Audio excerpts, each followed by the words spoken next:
کہ حوالات کے اندر چلے جانا، تھانوں کے اندر چلے جانا، بندوں کو اٹھا کے لے آنا، ان کے خلاف کیس ہو رہے ہیں تو کسی کی جرت نہیں کہ وہ کیس ٹیک اپ ہو، اگر کوئی ٹیک اپ ہو بھی گیا ہے تو پھر فون آ گئے ہیں وہ ثاقب نثار صاحب کے کہ جی یہ صادق اور امین ہیں، یہ فلاں ہو گیا ہے۔ ان کو ہر قسم کی جو لیگل ایڈ بلکہ جوڈیشل ایڈ ملتی رہی پاکستان میں۔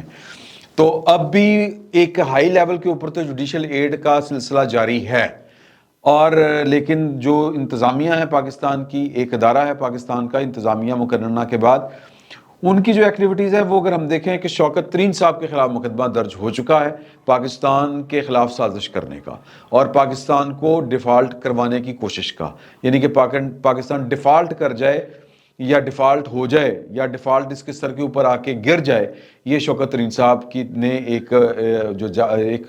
ایک سازش بہرحال کی تھی، وہ ٹیپ ہوئی، وہ لیک ہوئی ٹیپ، اور پھر اس کے بعد یہ مقدمہ درج ہوتا ہے، اور اس مقدمے بھی الٹیمیٹلی عمران خان صاحب کے خلاف بھی درج ہونا ہے، یا اس مقدمے میں انہوں نے بھی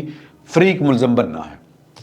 تو ایک مقدمہ یہ درج ہو گیا۔ شیخ رشید صاحب جو وہ دن رات چھالے مارا کرتے تھے عمران خان صاحب کی محبت میں، کیوں مارا کرتے تھے؟ اب یہ ایک سوال ہے کہ گیٹ نمبر 4 سے وہ واقف تو ہیں، ان کو پتا ہے کہ گیٹ نمبر 4 کی ہواؤں کے رخ جو ہیں وہ بدل چکے ہیں، اس کے باوجود وہ اتنے انقلابی کیسے ہو گئے؟ یہ سوال تھا۔ انقلابی اس لیے ہو گئے کہ گیٹ نمبر 4 ان کے اوپر بند ہے، انقلابی اس لیے ہو گئے کہ گیٹ نمبر 4 عمران خان صاحب کے اوپر بند ہے۔ نہ صرف گیٹ نمبر 4 بند ہے، آپ پارا اور آپ پارا سے متعلقہ کوئی گولڑا کے جتنے بھی دفاتر ہیں وہ ان کے دروازے ان دونوں شخصیات کے اوپر بند ہیں۔ تو اب وہ کیا کریں؟ اب انقلابی ہونے کے علاوہ، کسی حد تک انقلابی ہونے کے علاوہ ان کے پاس کوئی اور آپشن نہیں ہے۔ عمران خان صاحب ان کی آخری امید ہے۔ تو اب عمران خان صاحب کے ساتھ جینا مرنا، قدموں میں تیرے جینا اور مرنا اور ہمیں اب کرنا کیا، گانا یاد آ گیا مینوں، تو وہ والا معاملہ ہے۔ تو اب ایک تو یہ ذہن میں رکھیے کہ شیخ رشید صاحب گرفتار ہیں، وہ جتنی تڑیاں کرواتے تھے شوکت ترین، شیخ رشید صاحب، اور 2 عدالتوں میں آج صبح ان کو کہا گیا عمران خان صاحب کو کہ جی فائن پیش ہو، نہیں پیش ہوں گے تو پھر وہ آپ کے خلاف جو ہے وہ تادیبی کارروائی کی جائے گی۔ عدالت نے جو ہے کیا اس کا نام کہتے ہیں، انسداد دہشت گردی کی خصوصی عدالت نے تو بیل کینسل کر دی، کوئی گل نہیں، اور جو بینکنگ کورٹ ہے یہ زیادہ سے زیادہ ان کو اشتہاری دے سکتی ہے، کوئی گل نہیں۔ کیوں کوئی گل نہیں؟ جانو میں ہوں نا، جانو کون ہے اتے؟ عمران خان کوئی عام آدمی نہیں ہے۔ تو وہ لوگ جو یہ سمجھ رہے ہیں کہ اب عمران خان صاحب آج گرفتار ہو جائیں گے، جناب اسلام آباد کی پولیس جو ہے وہ چارٹر پلان کے اوپر بیٹھ کے اس سے پہلے دوڑ لگائے گی کہ عمران خان صاحب کا کوئی وکیل جو ہے وہ ریٹ پٹیشن اسلام آباد ہائی کورٹ میں ڈال نہ دے اس فیصلے کے خلاف، ریٹ پٹیشن یا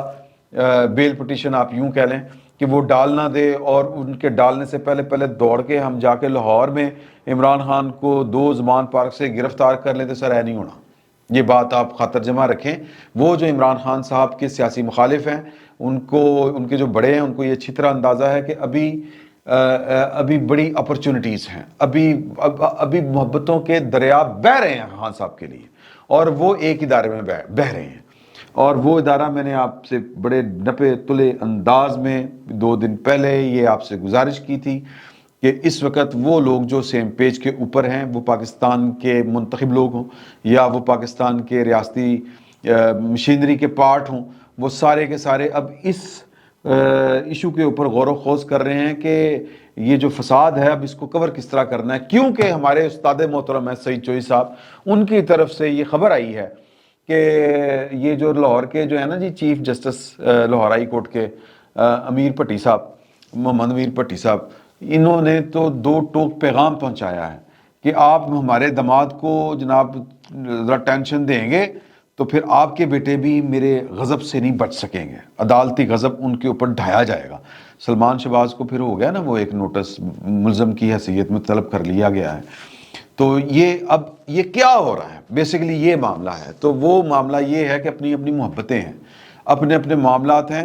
اور اپنے اپنے ایجنڈے ہیں۔ میں بڑے لیول کے اوپر میں لاہور کی بات نہیں کر رہا، میں اوپر کی بات کر رہا ہوں۔ وہاں پر تو کچھ اور طرح کی شاہ محمود قریشی صاحب کی جو بچپن کی یادیں ہیں، وہ کسی کے ساتھ جو بچپن دوستی یاری میں گزرا ہے، کچھ وہ بھی معاملہ ہوگا۔ کچھ جو ہے وہ کچھ جو کہ گھر سے بھی پریشر ہوتے ہیں، بڑے بڑے لوگ جو ہوتے ہیں۔ مجھے کل ایک بہت بڑے ایک افسر نے یہ والی بات بتائی کہ ایک بہت بڑے افسر جن کا نام سن کے ہمارے ہاں بڑے بڑے افسروں کی کانپیں ٹانگ جاتی ہیں، ان کی بیگم کا کوئی رولا تھا، تو ان کی بیگم بھی سرکاری افسر تھی، تو وہ بہت چھوٹے لیول کا تھا، بہت بڑا افسر، لیکن وہ انکوائری جو افسر تھا، لیکن بہت بڑا جو افسر تھا وہ خود آ گیا اپنی بیگم کے ساتھ انکوائری میں شریک ہو گئے کہ اور پہلے فون کر کے سر میں خود پیش ہو جاؤں، وہ میری کی جرت۔ تو سر بیگمات کے جو کہ وہ پھر انہوں نے جو آ کے کہا کہ سر کہ دیکھیں کہ افسر تو اہم ہی ہوتا ہے، اصل افسر تو سر یعنی میرا آنا آپ نے مائنڈ نہیں کرنا پلیز، وہ کتوں مائنڈ کرے سر، ایڈی وڈی بلا آ گئی دفتر دے وچ۔ تو وہ بہرحال وہ کہتے ہیں کہ میں نے ایکسکیوز، انہوں نے کیا دیا ایکسکیوز کہ دیکھیں کہ آپ کو تو پتہ ہے کہ افسر تو پھر بیگم ہی ہوتی ہے، تو سر جو آئینی عہدہ جس مرضی پاس صاحب کے پاس ہو، ٹائی بوٹ پہن کے، وہ کوٹ پہن کے، بڑا سارا چولا پہن کے وہ آ کے بیٹھ جائے بڑی ساری کرسی کے اوپر، تو وہ سر اصل حکومت جو اصل جو افسری ہوتی ہے، اصل جو منصب ہوتا ہے وہ کار میں ہوتا ہے بیگم صاحبہ کے پاس، تو بیگم صاحبہ کے جو مسئلے مسائل ہیں ان کے دباؤ ہیں، تو وہ ان دباؤ کی وجہ سے بھی عمران خان صاحب کو بہرحال عمران خان صاحب کا وہ جو ایک ہے نا جی مون رومانس جس کو کہتے ہیں، وہ نہیں جاتا، وہ ان کو یہ ان کو وہ اللہ تعالیٰ کی دین ہے کہ ان کو وہ چاہے جاتے ہیں، ان کو چاہنے والے بہت ہیں، اور کوئی عمر کا لحاظ پاس نہیں ہے کہ ہن تو میرے بچے ہی بڑے ہو گئے ہیں ہن تو میں خیال کروں نا، میں بڑی تلخ بات جو ہے یہ حقائق ہے، میں یہ آپ کو بتا رہا ہوں۔ تو لہذا دباؤ اس طرف سے بھی ہوتے ہیں، اس وجہ سے عمران خان صاحب کے لیے محبت کے اور سہولت کے جو دریا ہیں وہ جس محکمے سے بہہ رہے ہیں، مریم نواز صاحبہ بھی اس کا نام لے رہی ہیں، کھل کے بات کر رہی ہیں، سینٹ میں بھی کھل کے باتیں ہوتی ہیں، اور پھر بلاول بھٹو زرداری صاحب تو سب سے پہلے بول پڑے تھے ان کے خلاف کہ جناب کہ یہ چاہتے ہیں کہ یوں کر کے ہو جائے تاکہ ہم الیکشن جیت جائیں، کہ اس ادارے کی سپورٹ تو ہے، باقی اداروں کے توبہ توبہ کر اٹھے ہیں سر، انہوں نے تو توبہ کرنی تھی کیونکہ انہوں نے عمران خان صاحب کو براہ راست بھگتا ہے، وہ خود انہوں نے لا کے بٹھایا، کندھے کے اوپر بٹھایا اور خان صاحب نے یہاں پہ چھیا کر دیا